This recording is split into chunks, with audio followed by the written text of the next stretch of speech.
We are here in local VMUG. First of all, thank you for attending. It's a great contribution for the local community. There is a local I think 200 people or 100 people, quite a lot of attendance. Tell me what new I can expect in vSphere 6.7 core storage power? Yeah. Well, I mean, the thing is, there's been a lot of changes recently. I think the most significant change in 6.7, or actually 6.5 we introduced, was the new VMFS 6 file system.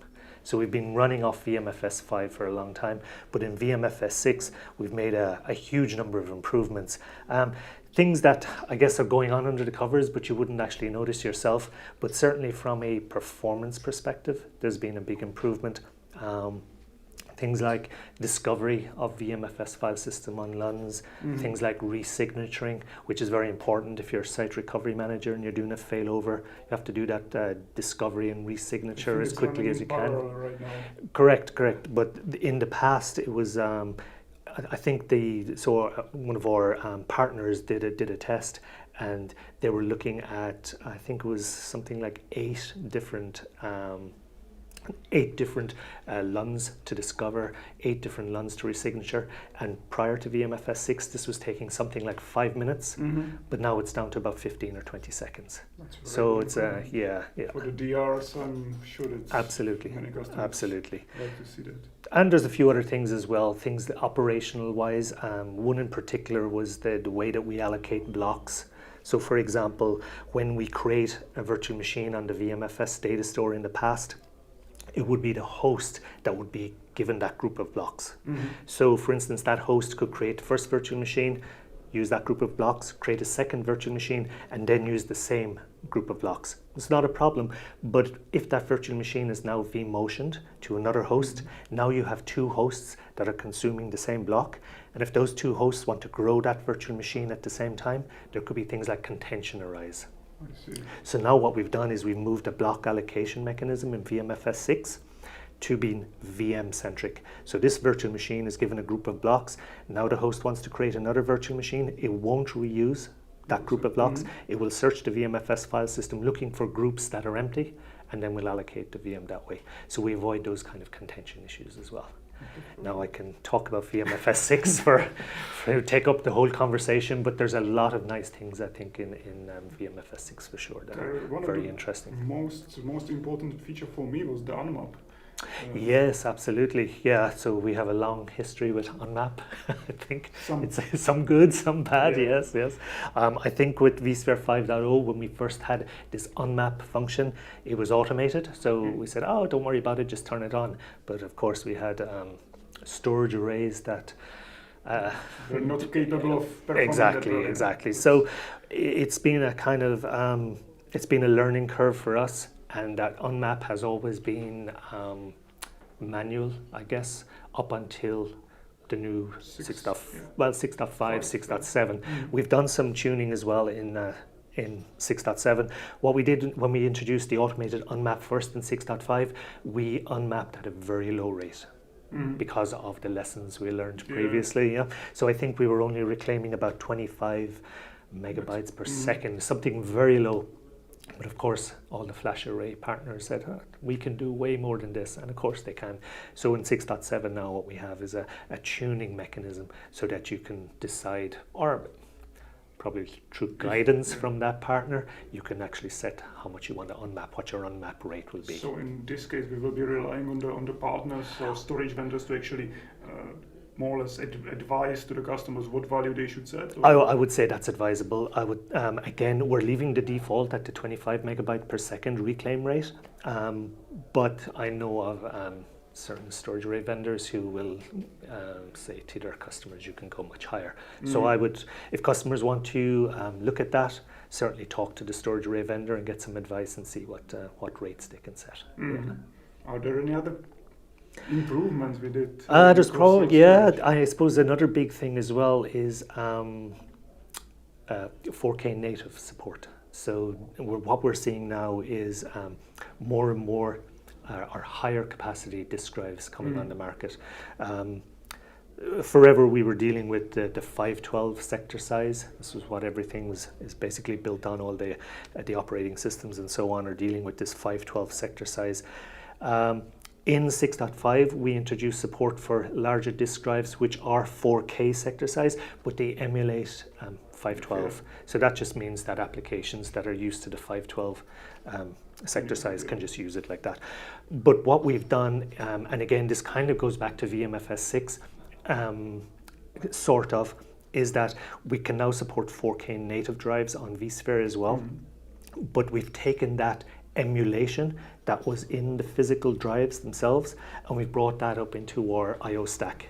So now your guest OSs, which are expecting to have 512 bytes as a sector size, they'll absolutely no problem whatsoever, because we'll do that emulation for them, and customers can just go out and buy 4K native drives and plug them into their ESXi hosts, and they should just work just fine. Is it something what we can actually leverage even on the all flash, or is it more use case for the hybrid deployment? I think it's more, I think it's more the spinning disk capacities that this is geared towards for sure. Yeah, it just means that we are now going up into the tens of terabytes, I guess, or above 10 terabytes, 16 terabyte drives that are actually spinning disks, which is something that we couldn't do a few years ago. So one of the important things for one of my customers is actually introducing more than 60 virtual disk drives per virtual machine. It took ages, but it's getting there. A lot of those limits are starting to up now again. Paths as well as paths, number of devices. I think when we had 6.5, we went from 256 devices to 512, and 6.7 we doubled again to 1024. Number of paths went from 1024 to 2048 in 6.5, and then doubled again for 6.7. Yeah.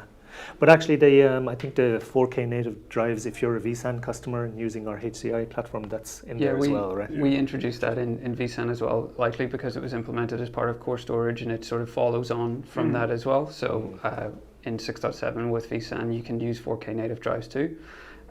There's another feature that came out, and it's linked closely from vSAN and core storage as well, which is Windows Server Failover Cluster support for vSAN and vVols now as well.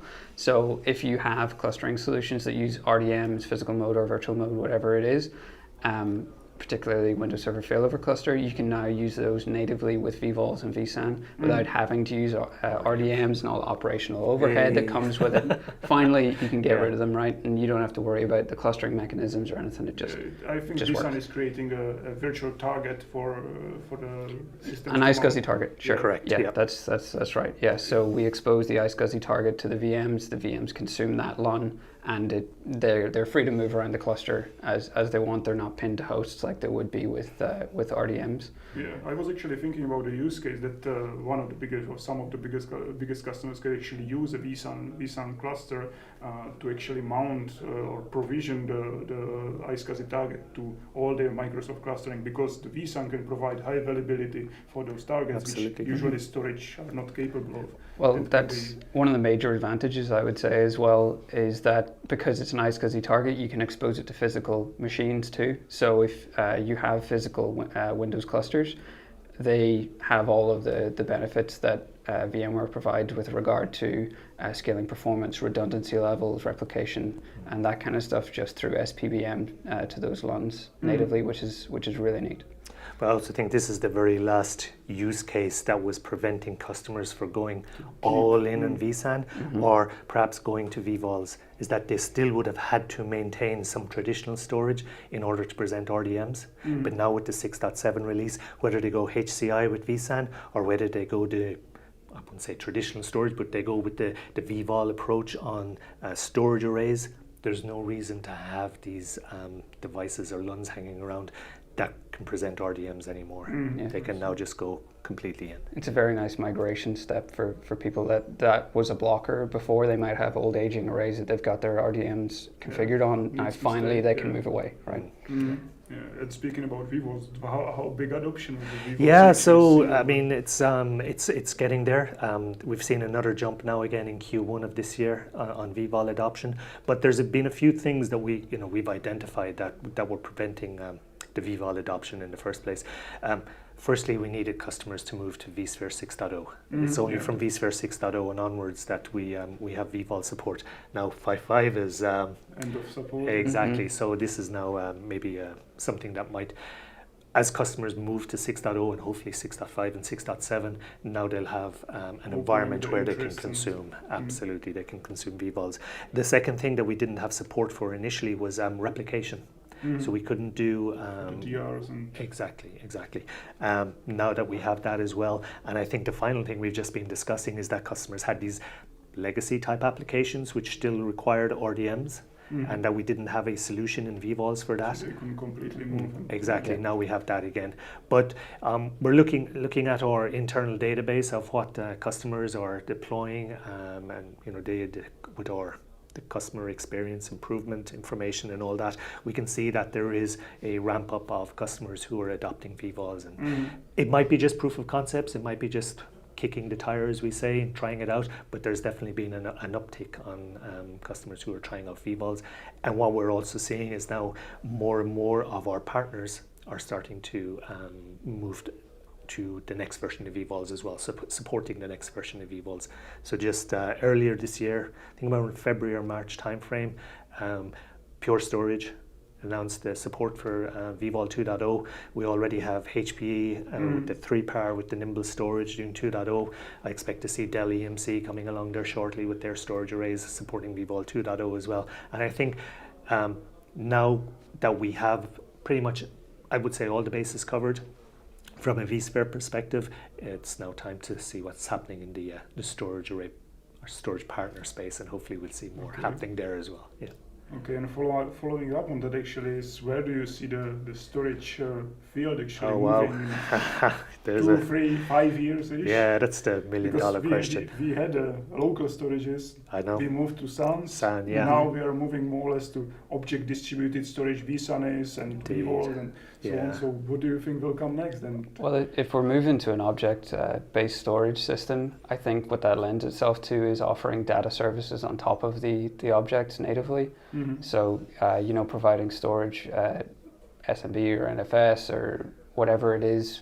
Well, maybe there's native APIs for containers that are S3 compatible, that kind of thing. I think it's going to, we've sort of solved the storage problem, as it were, at this stage, and we now need to layer data services on top of it that provide interaction and use to more applications. Yeah, I think basically build an ecosystem around what we have. We now have a very nice platform, HCI platform, but now it's building that ecosystem of backup, DR, archiving, all of those kind of things. Yeah. But absolutely. I think the other thing that's happening is for the longest time, there didn't seem to be much in the way of innovation. Well, innovation is probably not the right word, but having worked in that storage industry, I think for about 10 years, there wasn't really much change. Yes, speeds of fiber channel improved, but it was still kind of not an awful lot happening from a technology perspective. But in the last 3 or 4 years, with the advent of Flash, NVMe, and now NVDIMM type devices where you plug much effectively. But it becomes like a block storage device that you can write to. Those kind of things I think are going to change. Dramatically. Change all the capabilities that those have and the throughput and speeds that they have really disrupts what you're able to do on top of that storage. So with stuff becoming byte addressable now instead of block addressable, higher capacities, higher speeds, it just opens up so many capabilities for innovation around storage as a whole. So more or less we are moving the limitation from the storage to somewhere else. Exactly. Totally. You're just moving the P around the plate, right? Thank you very much. Thank you very much for the talk. Pleasure. No problem. Nice talking to you.